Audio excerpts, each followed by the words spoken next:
morning, boys. Today I'm going to teach you how to make a really delicious fall soup. And this is something you can put in your crock pot. You can cook it on low for 8 to 10 hours or cook it on high for 5 to 6 hours. It's really delicious, and it's something I just created by looking through my refrigerator and my pantry and putting some stuff together. And as you get a little more comfortable with your cooking and baking, you're going to be able to do this too. And the trick is to get that perfect blend of taste. So this is kind of what I try to do with this. And I've called this one Soothing Harvest Chicken Soup. So let's get started. Let's talk about our ingredients. You're going to need a package of chicken breast. You're going to need some mushrooms, baby carrots, a red pepper, a yellow onion. You're going to need some garlic, fresh garlic. You're going to need 3 cans of chicken stock or chicken broth. You'll need some barley.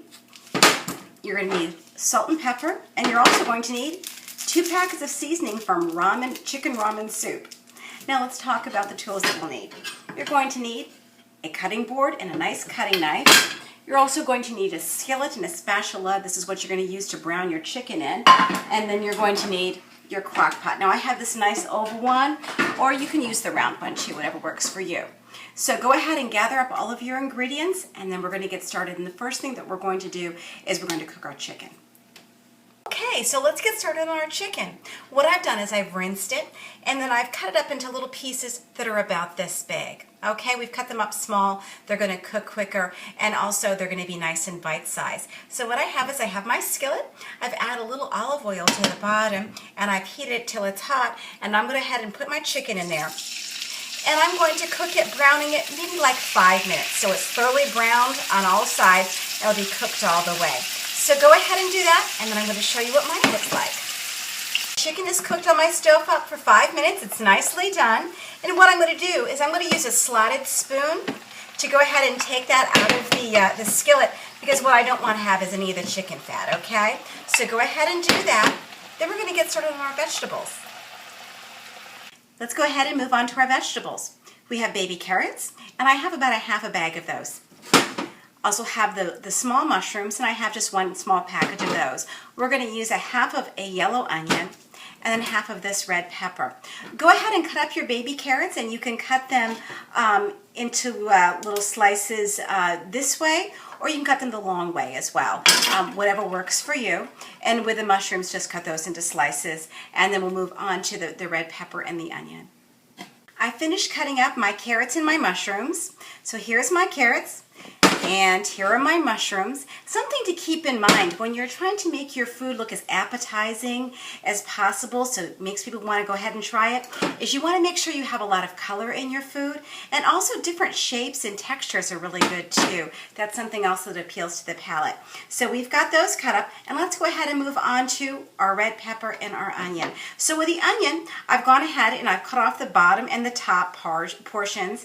I've peeled away the outer skin. I've rinsed it with cold water. This will keep my eyes from watering. So I'm going to cut this up into small little pieces. And then with my red pepper, you see these grooves? I'm going to cut along the grooves with my knife like this.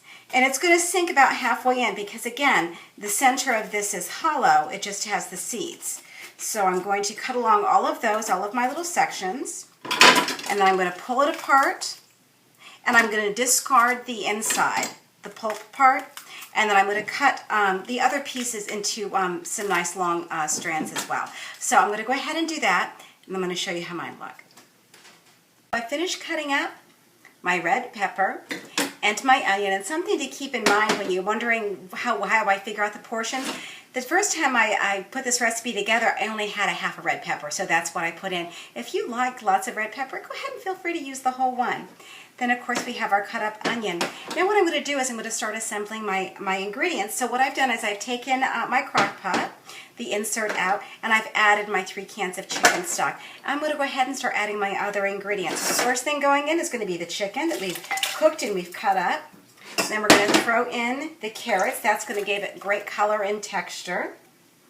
Then our mushrooms, these are going to cook down and just be absolutely scrumptious. Now, if you're not a big fan of mushrooms, it's not going to alter the taste too much if you don't add all of them. You can add just like half. It's up to you. And then, of course, my red pepper and my onion. And We're going to go ahead and do the garlic. Now, if you've never cut up garlic before, I'm just going to show you the way my dad taught me. So I've peeled away one of the cloves, and I'm going to slice off the top and the bottom, and then I'm going to peel away that the soft skin that's on the outside, the little flaky stuff that's kind of like an onion peel. And then I have just this little zester, and I'm going to use that just to cut that in there. Now, something to keep in mind, because you're using all fresh ingredients and it takes a little time for prep work, what you could do is the night before you can go ahead and get all your ingredients ready to go, and in the morning just go ahead and combine them into the crock pot. So I'm going to do this and then we'll come back. I've added my garlic, and I added 3 of those little cloves. If you like more garlic, feel free to add a little bit more. If you don't have a zester, you can cut up in little pieces with a paring knife, and that's fine. And then I've gone ahead and I've added the 2 packets of seasoning that I got out of the ramen chicken, and also some salt and pepper. I like these grinders. I like the taste that it gives, but it really, again, it's up to you. And our last ingredient is going to be our barley. So go ahead and measure out a ½ cup of barley, and add that to your pot. Get everything a really good stir. Now, if you're going to have this cooking while you're gone to work, you're going to be gone 8 to 10 hours, go ahead and cook it on low. If this is something you're going to fix on the weekends and you're going to start it at lunchtime and you want to have it for dinner, you can cook it on high for like 5 to 6 hours. So I'm going to cook mine, and then I'm going to come back and show you how it looks. All right, so I finished cooking my soup in the crock pot and served up into a bowl. Doesn't it look delicious? Smells just wonderful. Again, this is a wonderful recipe to start the night before. Get all of your ingredients prepped, put them in the refrigerator. In the morning, put them in your crock pot and let them cook for the day. Boys, I love you and I miss you very much, and I hope that you enjoy this recipe, and it's so quick and easy and very cost effective. I love you. Bye, boys.